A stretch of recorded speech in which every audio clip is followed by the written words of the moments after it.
Baik, anak didik kami, kita masuk pelajaran IPS dan kita akan melanjutkan pelajaran berikutnya tentang pengaruh pusat-pusat keunggulan ekonomi.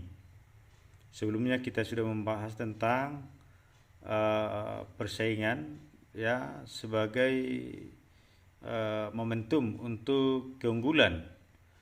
Baik anak didik kami, bahwa pusat-pusat keunggulan ekonomi yang ada di Indonesia itu berpengaruh terhadap pertama migrasi penduduk. Migrasi penduduk itu adalah perpindahan penduduk dari satu tempat ke tempat yang lain. Ya. Perbedaan karakteristik ruang dan sumber daya menyebabkan terjadi migrasi ataupun mobilitas penduduk. Anak didik kami, orang pindah dari desa ke kota tentu karena ada perbedaan potensi. Ya, misalnya di kota lebih banyak lapangan pekerjaan.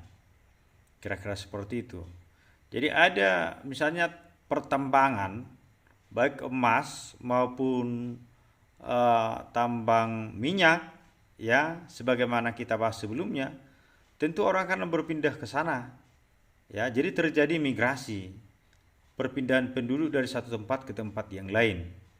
Ibaratkan di bahasa Indonesia kan ada istilah ada gula, ada semut. Semut itu akan berusaha mencari gula sebagai kebutuhan. Kira-kira seperti itu gambaran daripada migrasi. Jadi sekali lagi migrasi itulah perpindahan penduduk dari satu daerah ke daerah lain secara permanen. Ya, ada perpindahan penduduk tidak permanen, tidak bertujuan menetap, tapi hanya karena faktor pekerjaan. Contoh, penduduk yang misalnya berdekatan dari Cianjur Mula-Mula ke Pangururan, atau dari Pangururan ke Cianjur Mula-Mula, berangkat pagi pulang sore, bukan menetap di Cianjur Mula-Mula. Itu karena pekerjaan. Jadi itu namanya sirkulasi atau komutasi, perpindahan penduduk sementara. Ya, ini sering terjadi. Banyak Bapak Ibu guru seperti kami, ya, tinggal di Pangururan tapi pagi datang ke Kecamatan Cianjur Mula-Mula, pulang kerja ya kembali ke Pangururan. Itu bukan migrasi tapi sirkulasi. Tapi kalau tujuan menetap tadi itulah migrasi. Migrasi penduduk secara umum dibagi menjadi dua. Ada migrasi nasional ataupun internal dan ada migrasi internasional.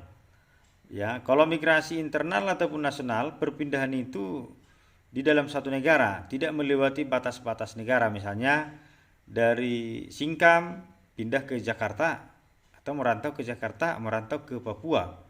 Tapi kalau misalnya dari Singkam, dari Cianjur Mula-Mula ke Singapura, itu namanya sudah migrasi internasional. Jadi itu aja bedanya. Ya, migrasi internal ataupun nasional dibagi menjadi tiga secara umum. Pertama, urbanisasi. Urbanisasi itu adalah perpindahan penduduk dari desa ke kota. Ya, dari desa ke kota. Sedangkan transmigrasi perpindahan penduduk dari yang padat ke yang jarang. Ya, atau sering orang mengatakan pindah dari kota ke desa, tapi yang sebenarnya adalah perpindahan penduduk dari daerah yang padat ke daerah yang jarang penduduknya. Kemudian yang ketiga adalah ruralisasi. Ini adalah kembali ke daerah asal.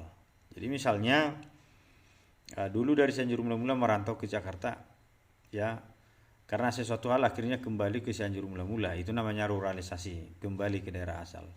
Sedangkan migrasi internasional adalah perpindahan penduduk antar negara.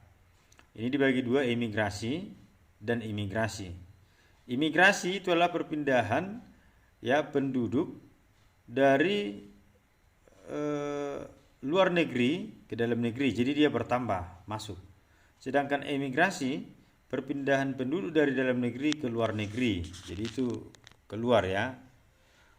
Baik anak didik kami, yang kedua adalah pengaruh dalam bidang transportasi. Transportasi sangat mempengaruhi mobilitas dan interaksi antar satu wilayah dengan wilayah lain, khususnya di wilayah pusat-pusat keunggulan ekonomi. Ya, ini sangat berpengaruh ya perkembangan transportasi ini.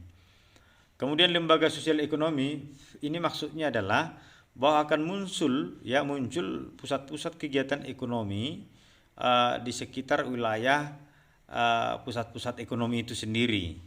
Misalnya di daerah pertambangan ya akan muncul aktivitas ekonomi yang baru, bahkan akan ada lembaga ekonomi yang bermitra bekerja sama dengan perusahaan, ya, misalnya untuk memasok bahan baku ke perusahaan, atau lembaga ekonomi itu bisa dibuat untuk menyalurkan ataupun menjalankan program perusahaan, kira-kira begitu.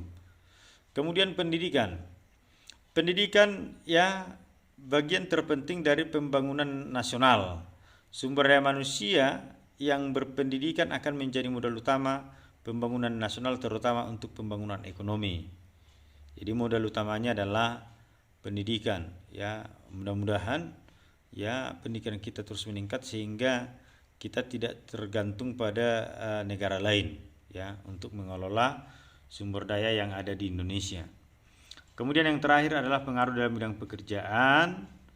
Ya, dengan tumbuhnya pusat-pusat keunggulan ekonomi, maka berdampak bertambahnya produksi barang dalam negeri yang berakibat bertambahnya kebutuhan tenaga kerja sehingga memperluas lapangan kerja, artinya pengangguran ya semakin berkurang dengan adanya pusat-pusat keunggulan ekonomi yang ada di Indonesia. Baik anak didik kami, demikian yang bisa Bapak jelaskan, mudah-mudahan bisa dipahami. Silakan diputar, dipahami dan ditulis serta dikerjakan tugas. Ada 2 soal ini sengaja Bapak buat untuk mempercepat proses pembahasan kita untuk materi selanjutnya tentang perdagangan bebas. Ya, selamat mengerjakan. Terima kasih.